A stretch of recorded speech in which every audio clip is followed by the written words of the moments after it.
Hey, listen to Wrestling Roundup on FreeFM 89.0, ArrowFM, and MPR.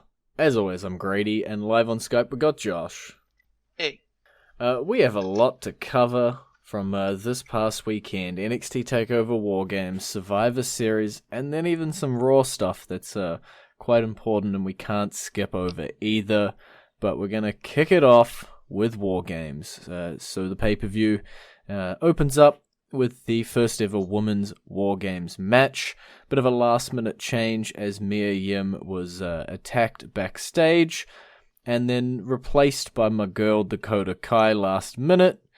So the match ended up being Team Ripley, consisting of Rhea Ripley, Candice LeRae, Tegan Nox, and Dakota Kai, taking on Team Baszler, consisting of Shayna Baszler, Bianca Belair, Io Shirai, and Kay Lee Ray. Are we sure that was the final team alignments? Yeah. This sort of ended in like a 4v2, but officially on paper, this is the match. Because really it was 5-on-3. Yeah. Can you hear my happiness? Dakota Kai ends up going berserk and taking out Tegan Nox. And then taking her out again. And then again. And then a fourth time. Just to really rub it in. She found the cookies. A little bit of a betrayal of Team Ripley and a really big betrayal of Tegan Nox. Yep, so that'll be the feud going forward. We'll definitely. That was something you bet you never thought you'd see in WWE. No, I had very little faith in something sort of like this, but it fits her. I'm looking forward to seeing what they do going forward because, as you say, Tegan Nox versus Dakota Kai, pretty obvious one from here on out. It seems like Rhea Ripley, Shayna Baszler for the title still, and then there's other ones floating around as well. So we'll see how the feuds develop outside of War Games. We'll know that they'll have a couple of months to build to the next one, because the next one's not going to be on the weekend of Royal Rumble. Yeah, they've put a Worlds Collide NXT and NXT UK on the weekend of the Royal Rumble instead of a takeover event. So a little bit more time. Will we see a title change hands before then? Dunno. The thing to note with the match itself, obviously we've talked about the shenanigans around it, was that the team of two actually ended up picking up the win. I would say if it wasn't for a certain event on Survivor Series, Rhea Ripley would have been the breakout star of the weekend. Mm-hmm. She had herself a major weekend, and that's even underselling it. Yeah, she had a great War Games, obviously the 2v4, and still picking up the win. And then when we get to Survivor Series, we'll talk about the 5-on-5-on-5 brand supremacy match over there as well. Quite a bit of a showcase, yeah. Definitely one of the top stars, full stop. Do you know what? Screw it, I'm going to break all the boundaries. Let's talk about that now. Let's jump on over to Survivor Series, and let's talk about the women's 5-on-5-on-5. Now I get to list out a large number of names again. Team NXT, consisting of Rhea Ripley, Bianca Belair, Candice LeRae, Io Shirai, and Toni Storm, taking on Team Raw, consisting of Charlotte Flair, Natalya, Asuka, Kairi Sane, and Sarah Logan, taking on Team SmackDown, consisting of Sasha Banks, Carmella, Dana Brooke, Lacey Evans, and Nikki Cross. NXT figured out one very big way to win this match. Fake an injury. The best part to me of this is the two that did fake the injury, Candice LeRae and Io Shirai, were just beating the hell out of each other in the War Games just the night before. And now it comes over to Survivor Series and they're cunning and they have quite a lot in common between the two of them, it turns out. It was a fun match. SmackDown would have won if they'd used Dana Brooke. Yeah, there was some people I was sitting around, hoping they'd get their moment. Dana Brooke, Sarah Logan. wasn't a whole lot of that. It seemed like this match was very heavily leaning towards the NXT getting their time in the spotlight. As you say, Rhea Ripley again looking like a monster. And we have a potential tag team feud that's got spun out of here for the titles. Yeah, Asuka ended up... we said there'd be some betrayal on Survivor Series, and it turned out to be Asuka as she blows her lovely mist at Charlotte and just decides to walk up. Yeah, she was technically never eliminated. But yeah, it has spun. I believe there is a match at Starrcade that is the Kabuki Warriors versus Charlotte and Becky versus Banks and Bayley versus Bliss and Cross. I think that is the match at Starrcade. So yeah, it seems like Asuka versus Charlotte's been a bit reignited through this match as well. Yeah. And they had a great match on Raw, which ended with Charlotte turning into the She-Hulk. Yeah, there's quite a lot of green mist. Quite a lot. Yeah, she got hit full force. There was no grazing or anything like was the first couple of people that got hit by the mist. Charlotte got hit face first. But yeah, so there's some lovely feuds spinning out of all of it. Rhea Ripley with a bit of a highlight spot, as you say. Asuka Flair. Sasha Banks holding on quite long on the SmackDown side of things as well. Natalya on the Raw side. So there's quite a few standout performances there that weren't the ones I was hoping for, but still. And then we're going to flick back over to War Games. There was a triple threat match between Killian Dane, Damian Priest, and Pete Dunne. Winner goes on to face Adam Cole. The winner was Pete Dunne. And then at Survivor Series, we got that. Yeah, that was the part we didn't expect. Everything else we expected. We did not expect that immediately turn around the next night and have an NXT title match on the pay-per-view. Yeah, all three big titles ended up being defended. Universal, WWE, and NXT. And yeah, Pete Dunne obviously earned his spot, and usually you'd say, oh, well, the champion has the advantage then because his challenger just went through a match. But the champion just went through war. So literally. A lot of dudes are pretty banged up heading into this for the NXT roster.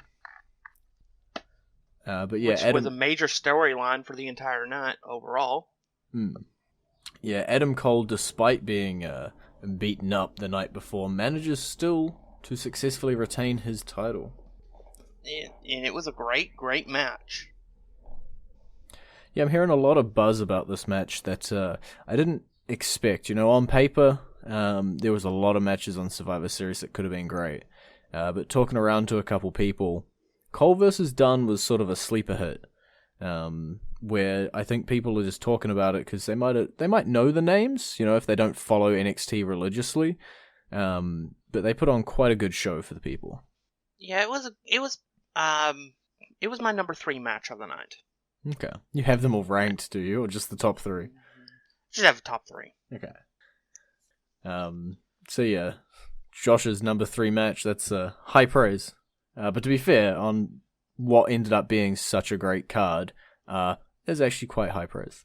And then over on War Games, we're hopping between the shows because that's what's fun to do. Finn Balor defeated Matt Riddle, pretty much as expected, to be fair. Pretty much, yeah. I've heard it was a pretty good match. Yeah, like these two can go. I don't think anything was expected insanely out of this, you know. Finn put on a good match, Matt put on a good match, and that's all it was. And since it doesn't have a lot of tie-in to Survivor Series, we're going to have to skip over it real quick because we have very limited time on the show, and that means we're going to be talking about the main event of NXT TakeOver War Games now. Team Ciampa, consisting of Tommaso Ciampa, Keith Lee, Dominic DeHozovic, and Kevin Owens, spoilers, taking on the Undisputed Era. Yeah, what can we say? This might be the first time in a long time the War Games matches were actually really good, despite the length of time that you have to deal with the matches. Mm-hmm. Yeah, this main event ended up going about 38 minutes. I've shown people since, again, not like super dedicated wrestling fans, and they were able to be entertained for the entire 38 minutes. Between the Undisputed Era and a bunch of people on Team Ciampa that are really good at what they do. And then you had just enough of a name there with Kevin Owens and him coming out and being that sort of shock to the system, pun intended there, for people to be like, hook onto that and go, oh, I know that guy, yeah, cool. And just elevated it just that little bit more. But yeah, sort of sowed a few seeds as well for Survivor Series.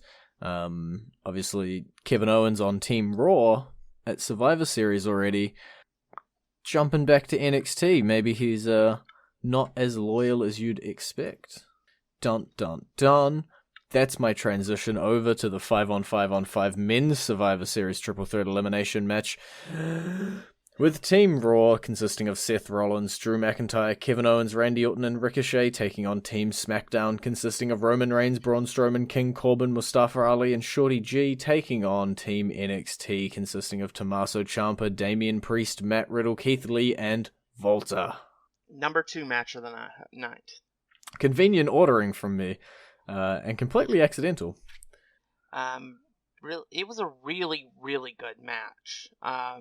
And it worked very well to do what it needed to do. It got NXT over. Mm-hmm. In particular, it got one person over who made the entire weekend about him. If this person didn't exist, it would have been Rhea's weekend. Yep. But it was Keith Lee's weekend. Because he had some moments in that War Games match. But boy, did he have a major moment in this match, being the last man standing for the NXT brand. Yeah, like these altogether are 15 really great competitors, top of their brand guys. And then, as you're saying, Team NXT getting whittled down quite early in comparison to the women's one. And then, yeah, our final 3 being in one corner, Seth Rollins, in the other corner, Roman Reigns, and then in the third corner, Keith Lee. It's quite a company to be in. Yeah, unfortunately for Lee, he just didn't have quite enough to get it over, get NXT to win. But he gotten major respect from the top star in the company. Yeah, he got himself a cute little fist bump. And yeah, as you say, it became Keith Lee's weekend. I think even if after that match it wasn't, the fist bump solidified. It was the cherry on top of the cake. Roman Reigns eventually picking up the win for Team SmackDown. But yeah, NXT again, we're going to have to go to song soon, but I'm going to just say that this weekend was NXT's weekend. Survivor Series War Games, wrap it all together, it was NXT's weekend. Alright, well, let's go into our theme this week. 3 guesses who? It's gonna be Keith Lee's theme. Oh, bask in his glory, for he is limitless. For he is limitless. And you're back with Wrestling Roundup on FreeFM 89.0, ArrowFM, and NPR. I'm Grady, he's Josh, and we still have a large amount of Survivor Series to run down in a small amount of time. So let's kick straight into the pre-show. We ended up with a last-minute and announced inter-brand tag team battle royal consisting of Ziggler and Rude, the Street Profits, the Forgotten Sons, Lucha House Party, Kurt Hawkins and Ryder, Imperium, Heavy Machinery, Breezango, The Revival, and the OC. It was a decent battle royal for what it was. Was kind of surprised SmackDown pulled up the win here.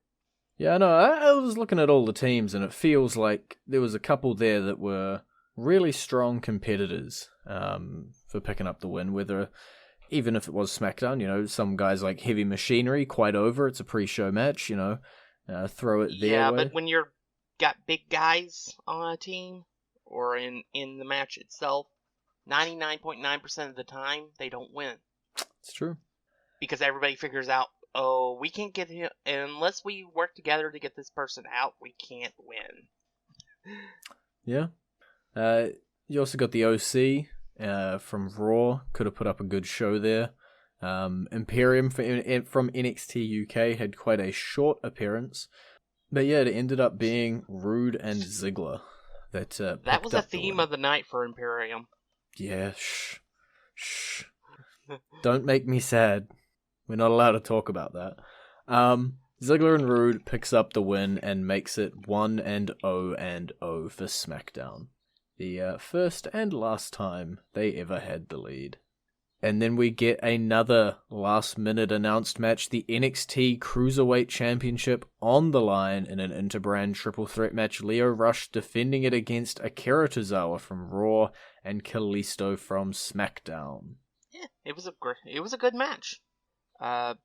Obviously they couldn't take the title away from NXT, so obviously they won the match. Yeah, it makes a lot of sense, when the belt is called the NXT Cruiserweight Championship. I think if the match needed to go the other way, I could definitely see them passing it off to one of these two and then dropping it back to Lio Rush later on.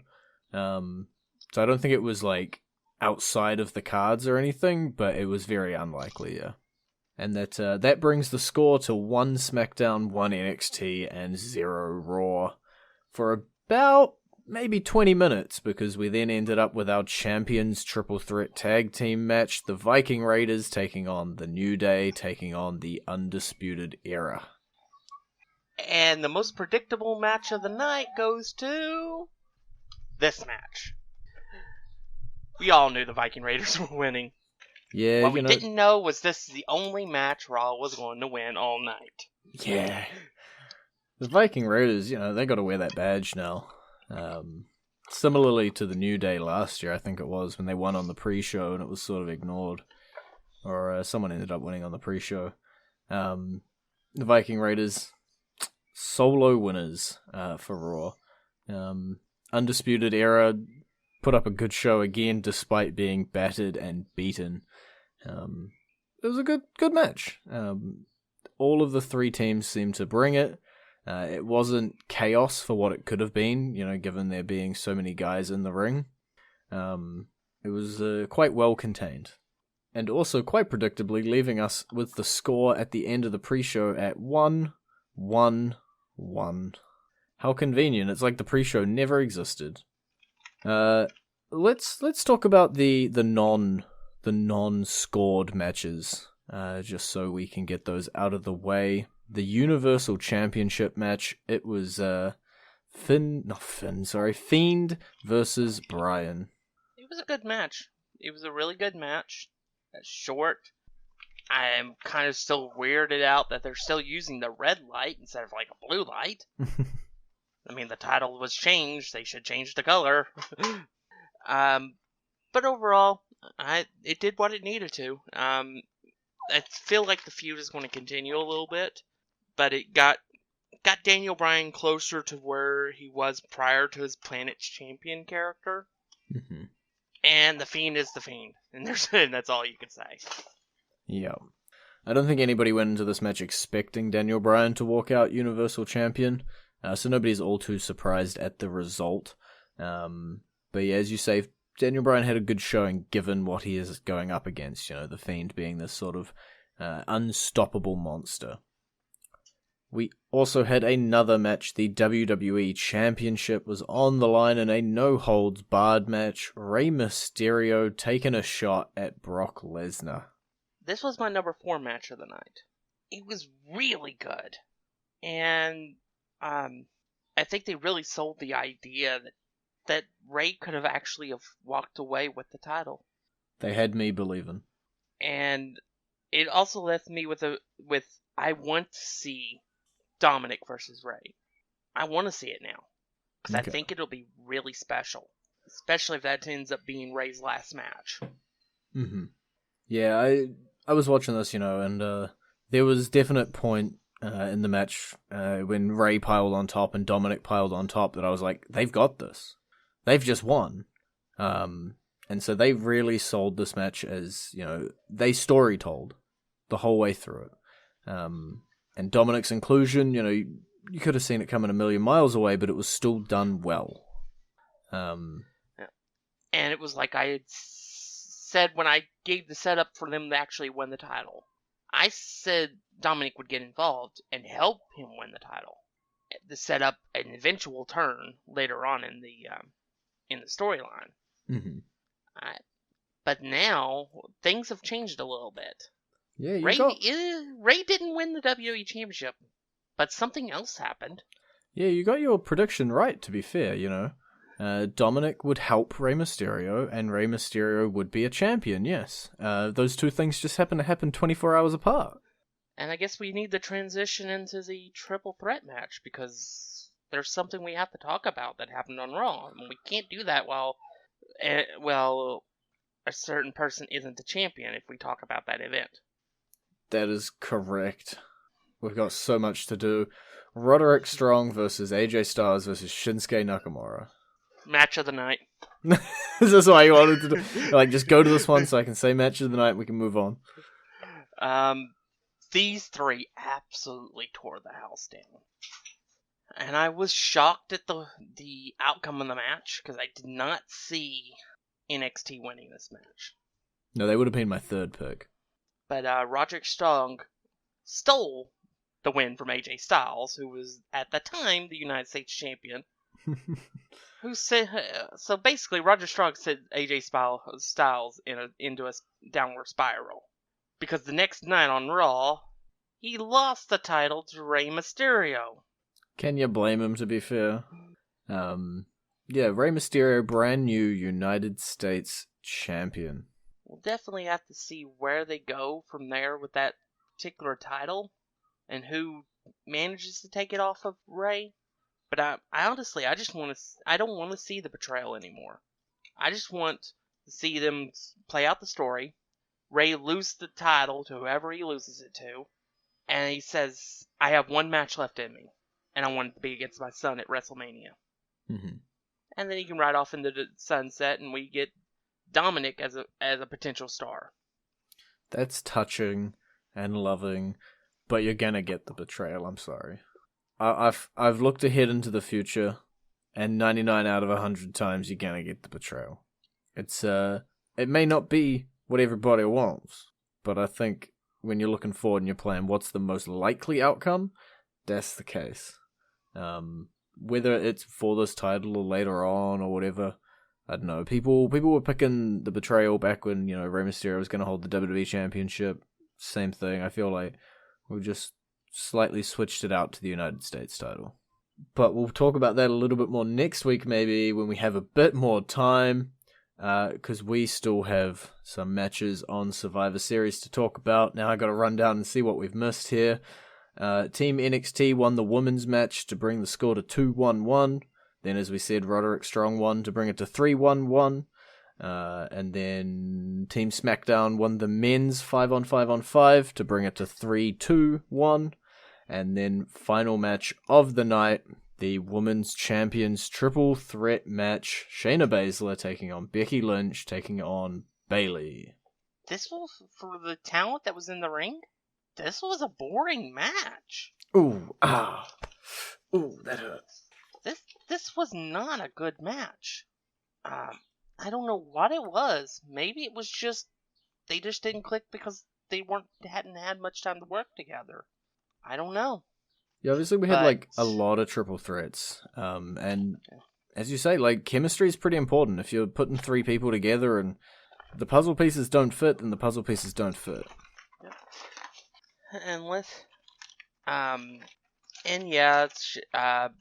Turns out Bayley was included to take the fall instead of winning the match. Yeah, I feel like the scoreline heading into this sort of dictated that. I didn't see NXT and SmackDown tying. I did, to give both USA and Fox a win. Sure. Because USA still would have won even with Raw having just one win for the night. Because NXT's on USA. Mm. So it was very possible. I would have probably picked it third behind Becky winning the match, because that was probably what I was thinking was going to happen. Mm. But then Shayna won and shocked the world, and then she got her lights put out by Becky to start building a story between the two. Yay. For an eventual match. And that's pretty much all we got time to cover as well. Final scores 4-2-1 to NXT, SmackDown in second, Raw in last place. And we've hit our time limit, so it's been great talking to you today, Josh. Bye. You can visit our Facebook page, facebook.com/WrestlingRadio, Twitter page, twitter.com/WrestlingRadio, and we'll see you next week.